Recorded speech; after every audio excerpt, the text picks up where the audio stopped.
ये 24 तारीख को केस रजिस्टर्ड हुआ था। एफआईआर नंबर 129 है। तो इसमें शिकायतकर्ता ने आरोप लगाया था कि उनको एक कॉल आई है कि आपके नाम पे दिल्ली में सिम इशू हुआ है और दिल्ली साइबर क्राइम पुलिस से बोल रहे हैं। उसके बाद उनको कोई एक नकली आईपीएस बन के कॉल करते हैं और कॉल करने के बाद उनको कहते हैं कि आपके पास जो पैसा है वो मनी लॉन्ड्रिंग में है, उसकी वेरिफिकेशन करनी है।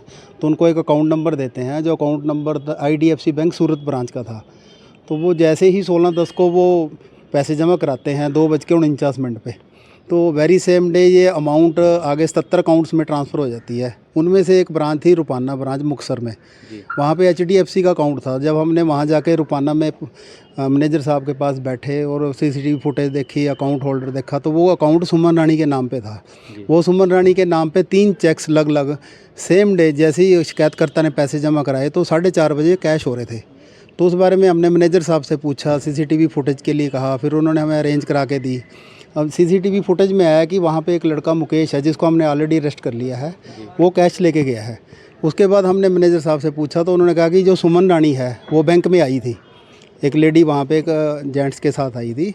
जब हमने इस बारे में खाताधारक सुमन रानी को अरेस्ट करके पूछताछ करी तो उसने कहा जी मेरा खाता चाय की दुकान पे खोला गया था, मैं तो आज तक ब्रांच का ही नहीं पता कहाँ पे गई हूँ, मेरे को 5,000 रुपये मिला था।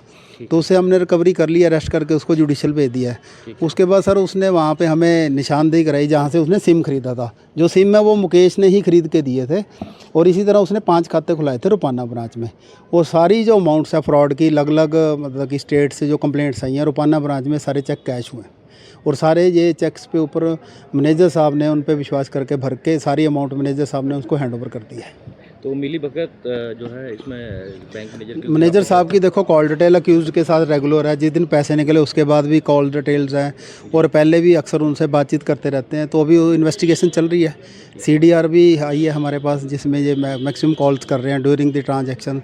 एक इसमें कार्तिक है और गोरा है, ये भागे हुए हैं, ये मेन है। इनके ऊपर पहले भी सुने MID का केस है, इनके चाइना से लिंक्स हैं। तो हम इनको भी रेड करके जल्दी गिरफ्तार कर रहे हैं। तो सर कितना फ्रॉड हुआ था टोटल, कितने लाख? 82 लाख का फ्रॉड हुआ था जी। 82,26,000 समथिंग के आसपास। तो इसमें से ये 19,90,000 रुपये रुपाना ब्रांच में गया है। ठीक है, तो अभी कितने अक्यूज़ अभी और गिरफ्तार होने बाकी हैं? अक्यूज़ तो इसमें खाताधारकों को तो सभी को इन्वेस्टिगेशन ज्वाइन करानी है जिनके अकाउंट्स में हमारा फर्स्ट लेयर में पैसा गया है।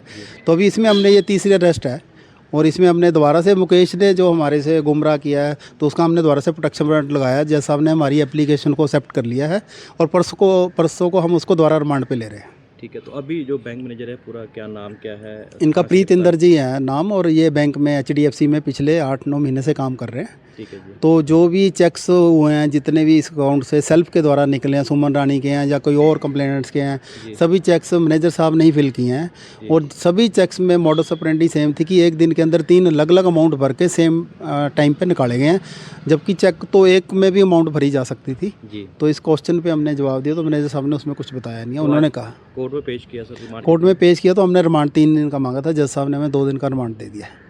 पूछताछ की जाएगी और रिकवर पैसे अभी पूछताछ की जा रही है। मोबाइल वाला से जिन्होंने सिम बेचे उनसे ही पूछताछ करी है हमने और जहाँ जहाँ पे इन्होंने आगे ये कमीशन के पैसे रखे हैं वो हम रिकवर करेंगे इनसे। ठीक है, तो रिकवरी अभी तक कितनी हो पाई है सर कुछ? अभी तक रिकवरी इसमें 20,000 की तो मुकेश ने करवाई थी कमीशन। उसने ये कहा कि ये सारा पैसा उसने कार्तिक को दिया है।